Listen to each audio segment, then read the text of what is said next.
Greetings, seekers of the abyss, and welcome to the great abyss where the unknown whispers and shadows conceal ancient horrors. Since the dawn of time, whispers of forbidden knowledge have haunted those who dare to seek the truth. Hidden among ancient manuscripts and lost scrolls lies a book feared above all others, a tome so dangerous that merely reading its words could drive one to madness. Today, we delve into the Necronomicon, the cursed grimoire that speaks of entities beyond human comprehension. These beings are so ancient and powerful that their very names are said to unravel the mind. But who are these cosmic horrors? What secrets are locked within these forbidden pages? And what happens to those unfortunate enough to uncover the truth? This exploration required extensive research and careful analysis. If you find this content compelling, please consider supporting our journey into the unknown. Long before the universe was even a thought, before the stars, before the planets, before reality itself, they were already there. The primordial entities, ancient beyond measure, exist outside the bounds of time and space. They are not gods, at least not in the way humans imagine deities. Gods are meant to be understood, worshipped, even feared within the limits of human comprehension. But these beings, they are something else entirely. They possess no morality, no desires, no grand schemes, at least none that we could ever understand. Some have been locked away, slumbering in the depths of reality, their influence seeping into the minds of those who dare to seek them out. Others exist freely, moving between dimensions and warping existence itself in ways beyond reason. Their presence alone bends the rules of physics, corrupting everything they touch. Trying to describe them is an exercise in madness. What we perceive, tentacles, eyes, shifting forms, are mere interpretations, desperate attempts of the human brain to make sense of the impossible. If we could perceive them as they truly are, we wouldn't just go insane. We would cease to exist as we know ourselves. Because once you understand them, you are no longer the same. Some say they whisper to us, guiding civilizations toward greatness or destruction. Others believe they simply don't care, that we are nothing more than dust beneath their notice. The Necronomicon is said to hold fragments of their truth, incantations, warnings, and perhaps even ways to summon them. But let's be clear, knowing is dangerous, naming them is worse, and calling upon them. That's a mistake you don't live to regret. Yet throughout history, there have always been those who couldn't resist, those who thought they could control what should never be understood. In every case, it ended the same way, with horror beyond imagining. Among the most feared and worshipped entities in ancient times is Yig, the primordial serpent god. Unlike many cosmic horrors that exist in the void, Yig has been deeply tied to Earth for millennia. Some describe him as a monstrous, coiled serpent, with intelligence far beyond human comprehension. Others claim he takes on more humanoid forms, appearing as a towering reptilian deity that slithers between dimensions. One thing remains consistent. Yig is vengeful. Legends speak of entire civilizations wiped out for daring to offend him. Unlike other eldritch beings that exist beyond morality, Yig does take offense and his punishments are swift. Those who kill snakes disrupt his sacred places or mock his presence find themselves haunted, tormented by nightmares so real they blur the line between dream and reality. His vengeance isn't always direct. Sometimes he simply marks his victims, leaving them to spiral into madness as slithering shadows stalk their every step. Archaeological evidence suggests that ancient Mesopotamian and pre-Columbian cultures may have encountered manifestations of this entity, with serpent worship becoming central to their religious practices before these civilizations mysteriously vanished. Yig is not merely a god of punishment. He is the father of the serpent men, an ancient race far older than humanity. These beings, far more intelligent and cunning than mere reptiles, are said to have once ruled the earth, crafting civilizations with knowledge stolen from the stars. Though their empire has faded into legend, whispers persist of hidden temples deep in jungles, ancient underground cities, and secret cults that still serve their scaly overlord, awaiting the day when the serpent god reclaims his domain. Recent expeditions into the Amazon rainforest have reported unusual stone carvings depicting humanoid figures with distinctly reptilian features, suggesting that Yig's influence may be more widespread and enduring than previously believed. If Yig represents the slow, creeping horror of an ancient race reclaiming its power, Ghatanothoa is something far more immediate and far worse. This deity of living death is not just feared, it is actively avoided at all costs. Unlike other eldritch beings that whisper in dreams or influence from afar, Ghatanothoa's terror is horrifyingly direct.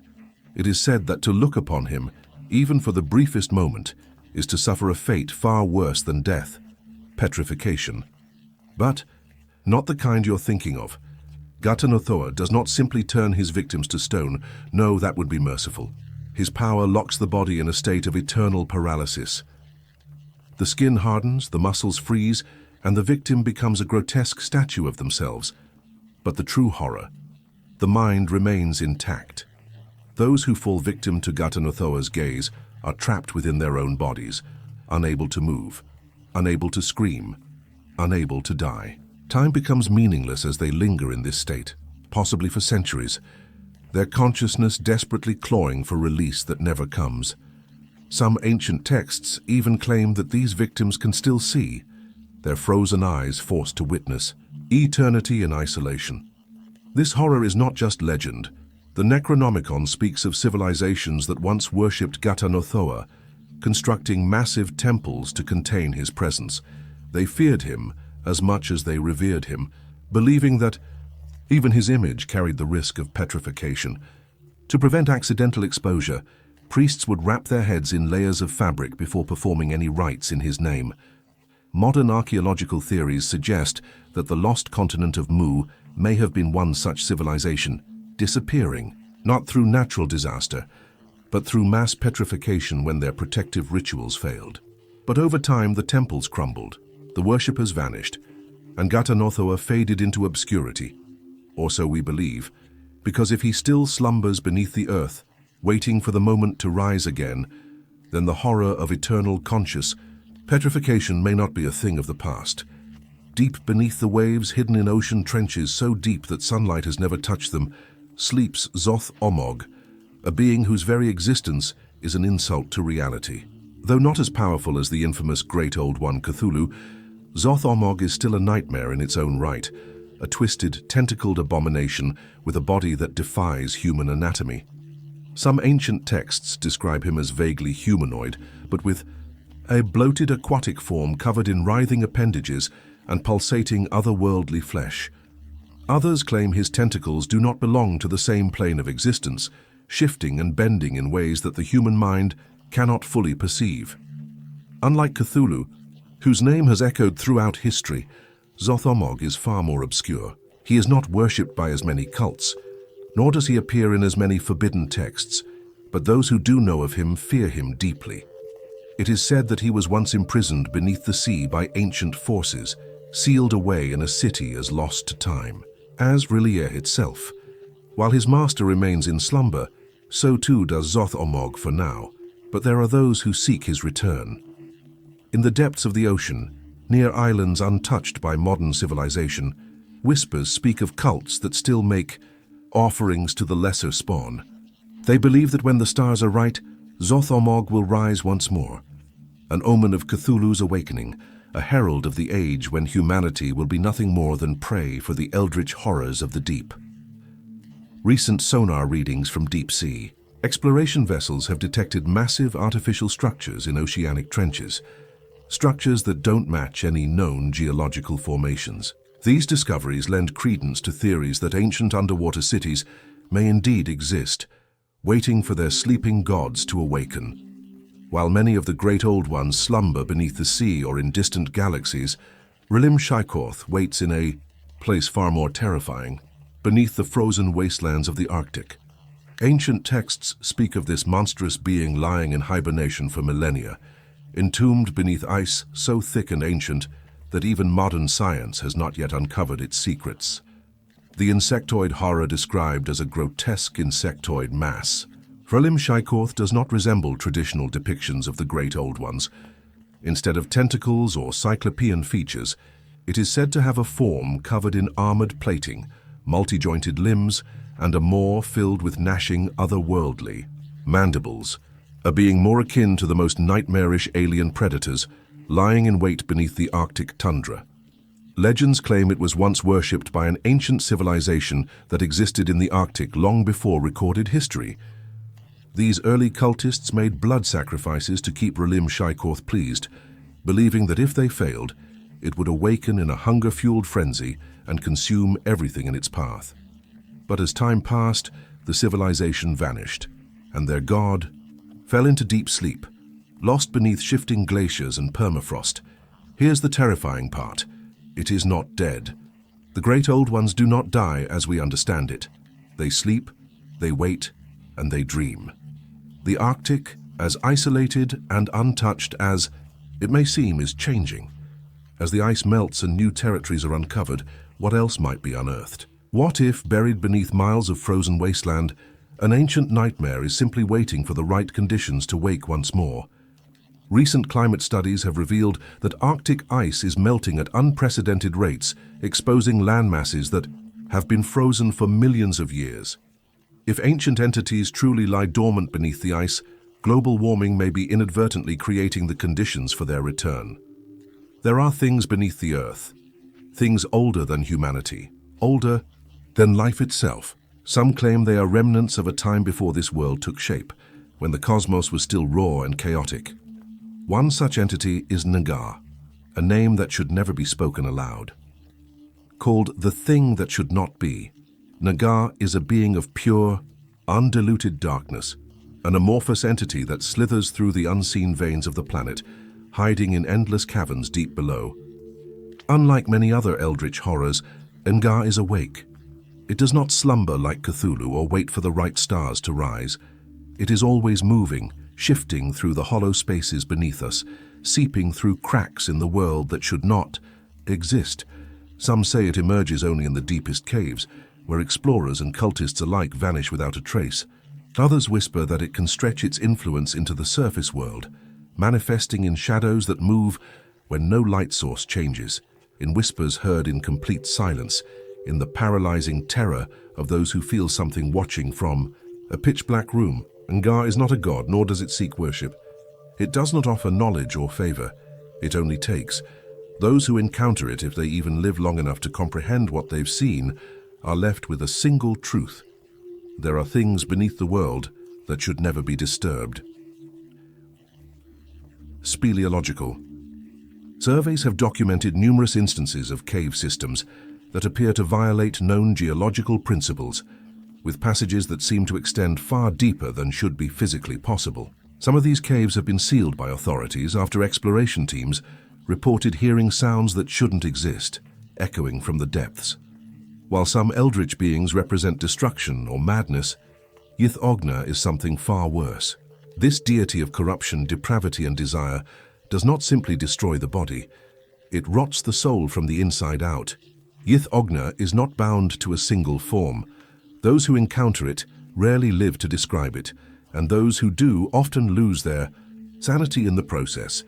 Some say it appears as a massive, headless, swollen being, its mouths located in the palms of its hands, speaking in whispers that are neither heard nor ignored.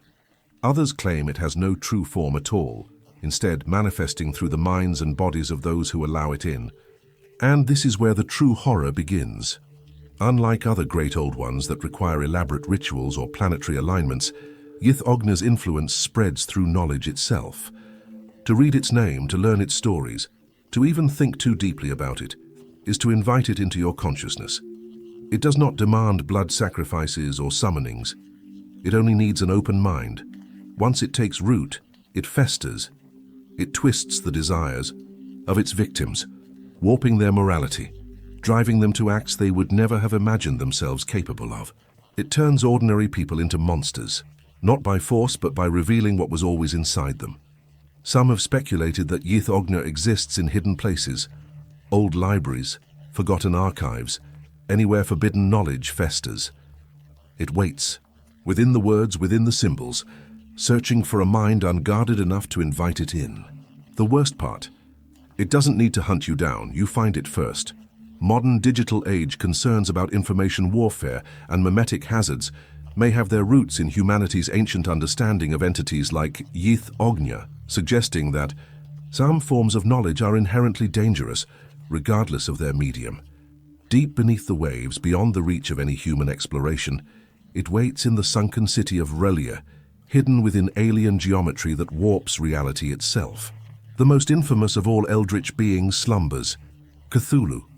Unlike other cosmic horrors that remain distant and unconcerned with human affairs, Cthulhu is deeply connected to Earth. It is not just a great old one. It is their leader, a being whose existence predates humanity and whose influence still seeps into our world despite its apparent dormancy. Described as an impossibly massive, grotesque fusion of cephalopod, humanoid and dragon-like features, Cthulhu is the embodiment of something that should not exist. Its tentacled head, massive wings, and imposing, hulking body are not bound by the physical limitations of our universe. Those who have glimpsed it, whether in dreams or in ancient carvings, describe something that constantly shifts, an entity whose very form eludes human comprehension. But Cthulhu's true power is not in its size, nor in its physical might. It is in its mind. Though it sleeps, its consciousness reaches out, infecting the dreams of sensitive individuals, whispering to those attuned to the unseen. Entire cults, stretching across the globe and spanning countless centuries, have dedicated themselves to awakening their god, believing that when R'lyeh rises from the sea, humanity will end and Cthulhu will rule once more. The most horrifying part. They might be right. Unlike gods of myth, Cthulhu is not benevolent nor malevolent, it is indifferent. It does not seek revenge or conquest because it does not see us as equals. We are to Cthulhu what ants are to humans, irrelevant, insignificant, beneath notice. If it wakes, if its reign begins anew, we will not be enslaved, we will simply be erased. The famous phrase, spoken in rituals and etched into the minds of cultists, echoes this fate. In his house at R'lyeh, dead Cthulhu waits dreaming. It waits, and one day it will wake. Recent oceanographic discoveries have identified previously unknown underwater formations in the Pacific Ocean that bear striking resemblances to the geometric impossibilities described in ancient texts, leading some researchers to wonder if R'lyeh might be more than mere fiction. If Cthulhu is the terror of the deep, Hastur is something far more insidious. Its influence is not physical, nor does it come from a sunken city. It comes from words, symbols, and ideas. Known as the King in Yellow, Hastur is a being associated with madness, forbidden knowledge, and an inescapable descent into insanity. Unlike many other eldritch beings that require summoning or worship, Hastur does not need to be called. It only needs to be acknowledged. To know of Hastur is to invite it into your reality.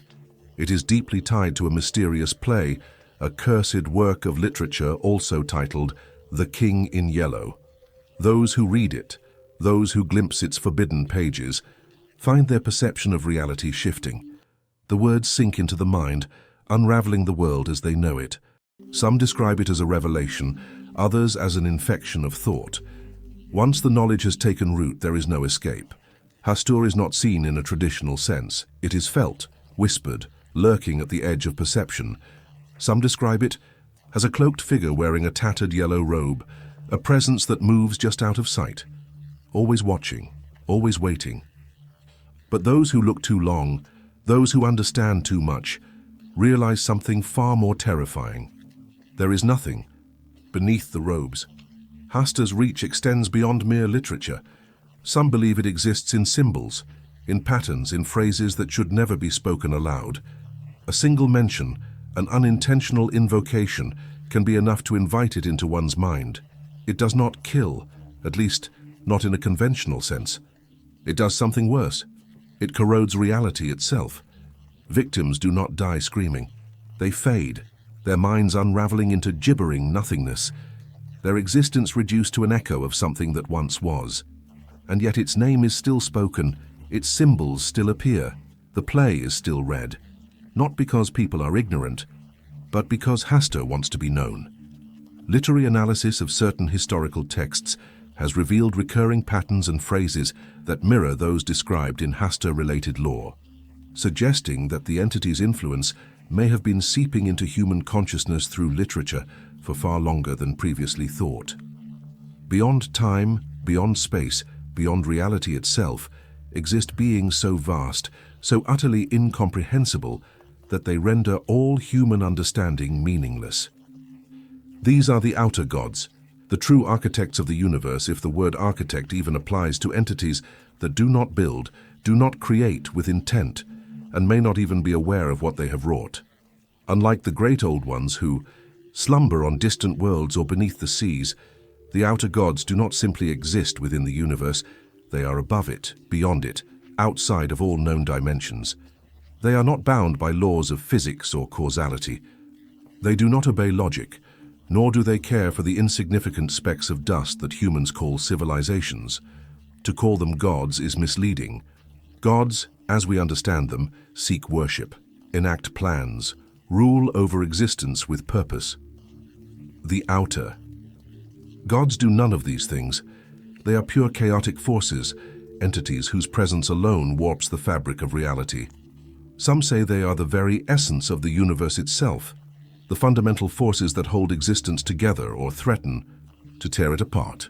Others whisper that they are the nightmares of an even greater being, echoes of something far more terrifying than we can imagine. They do not speak, at least not in any way we could understand. They do not think, at least not in ways that align with our concept of intelligence. To them, we are less than insects, less than bacteria. We are nothing. Some may manifest, or at least attempt to, in ways that can be perceived.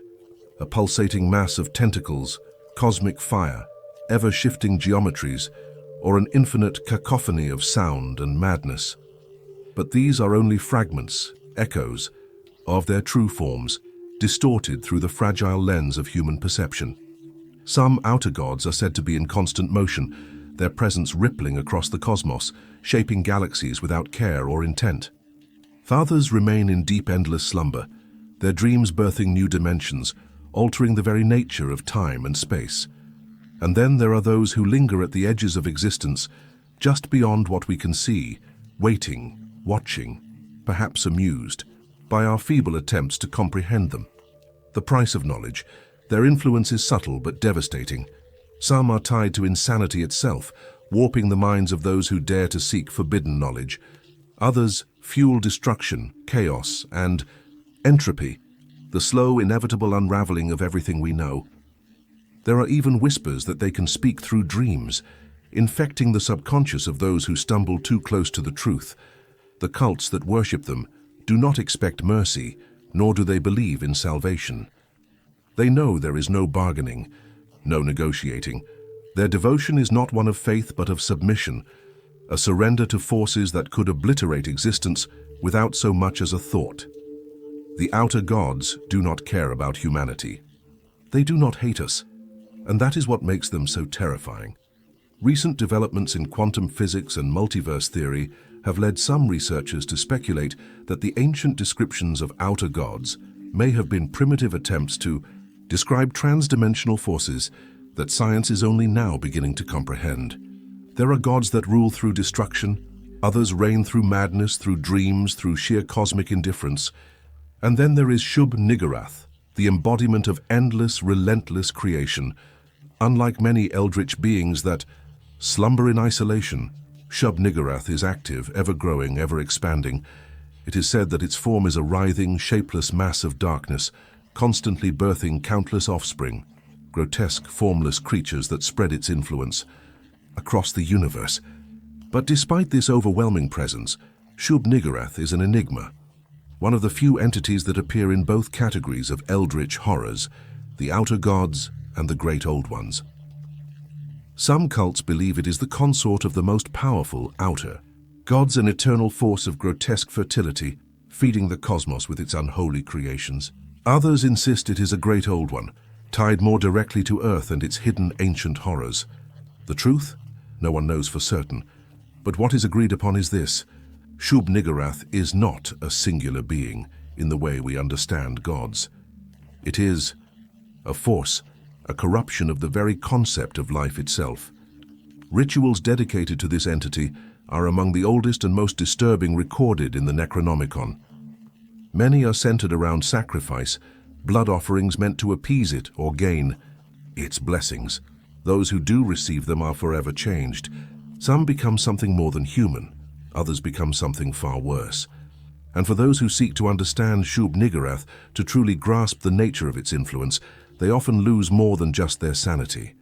Evolutionary biologists have noted certain anomalies in the fossil record, species that appear to have developed characteristics that should be impossible through natural selection alone, leading to speculation about external influences on the development of life on Earth. There are things the human eye is not meant to see. There are truths the mind is not built to comprehend. And then there is Daoloth, a being that does not destroy, does not corrupt, does not torment. It only reveals. At first glance, Daoloth might not seem as monstrous as other eldritch beings. It does not drive people insane through nightmares, nor does it crush civilizations beneath its colossal form. But its power is something far worse, the complete and utter destruction of perception as we know it. Those who encounter Daoloth claim to see everything, not just what is before them, but what is behind, above, below, and beyond, all at once. They see the world not as it appears, but as it truly is. A fractured, chaotic existence where dimensions overlap, where time is not linear, where nothing is truly separate. Imagine seeing every possible version of reality at the same time. Imagine realizing that the walls around you are not solid, that the people you love are made of shifting, overlapping forms, that the ground beneath you is not truly there, but only an illusion your mind has created to keep you sane. This is what Daoloth does. It does not hate, nor does it seek to harm.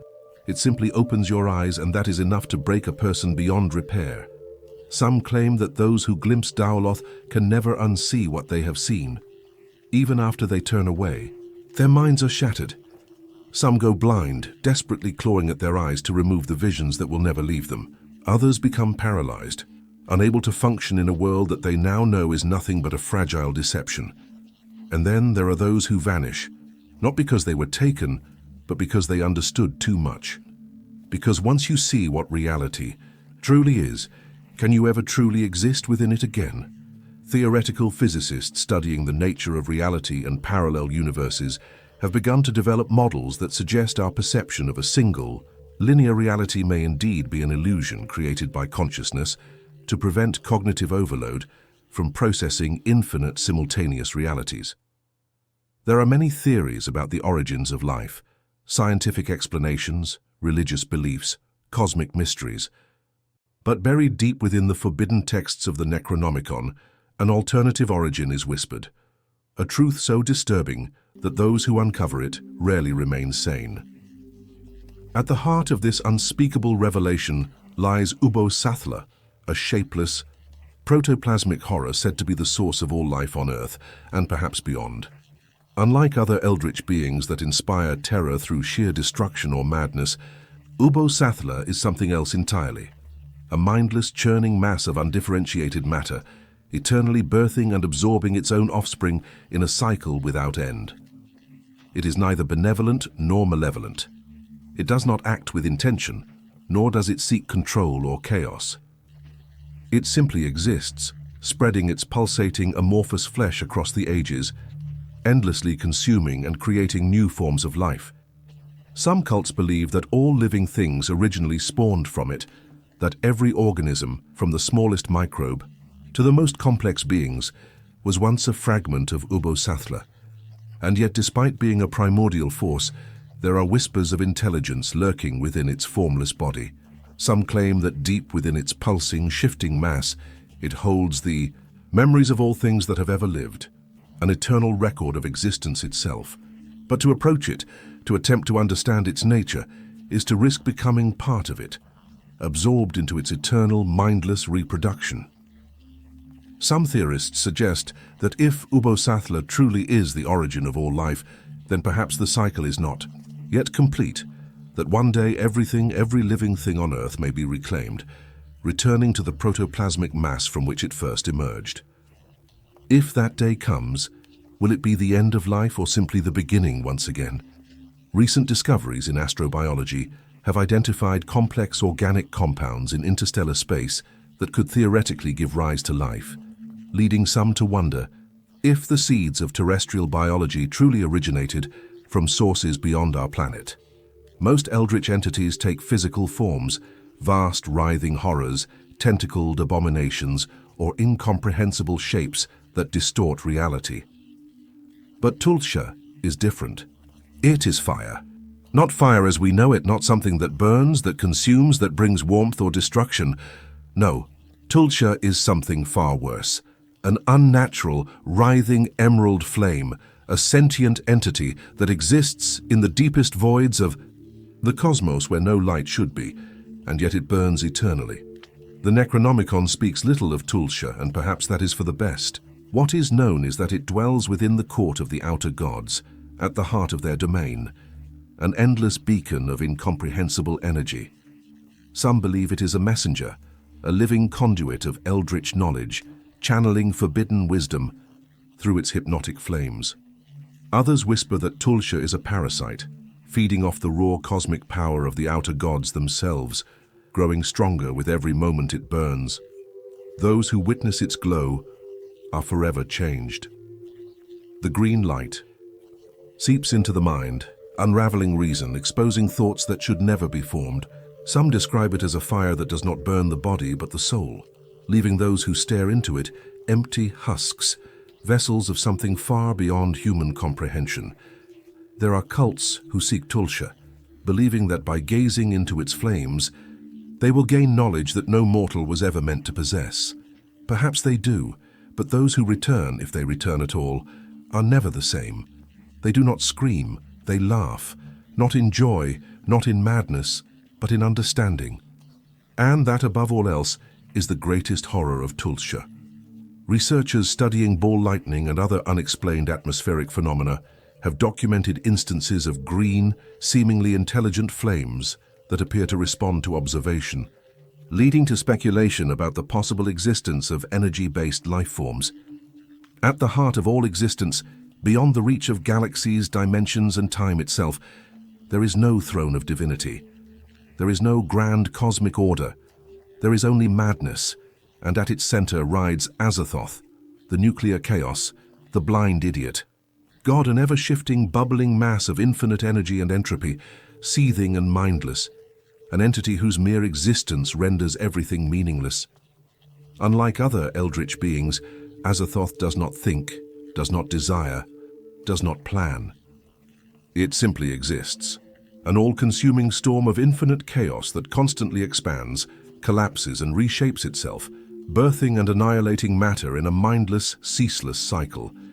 It is not evil, nor cruel, nor even indifferent. It simply is.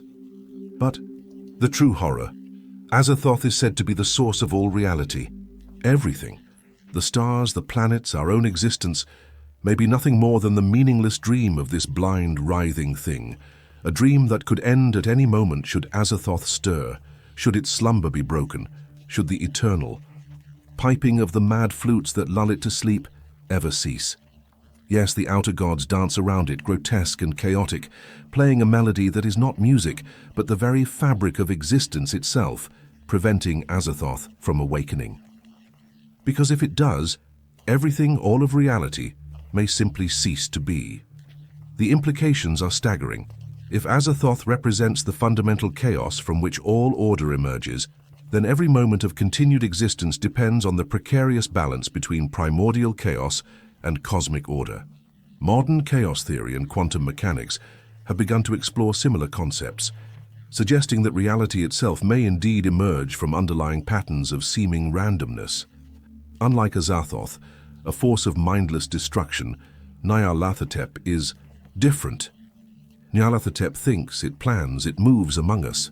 Known as the crawling chaos, Nyarlathotep is the messenger and avatar of the outer gods, an entity that does not simply exist beyond human comprehension, but actively seeks to interact with us, but not out of kindness, not out of malice.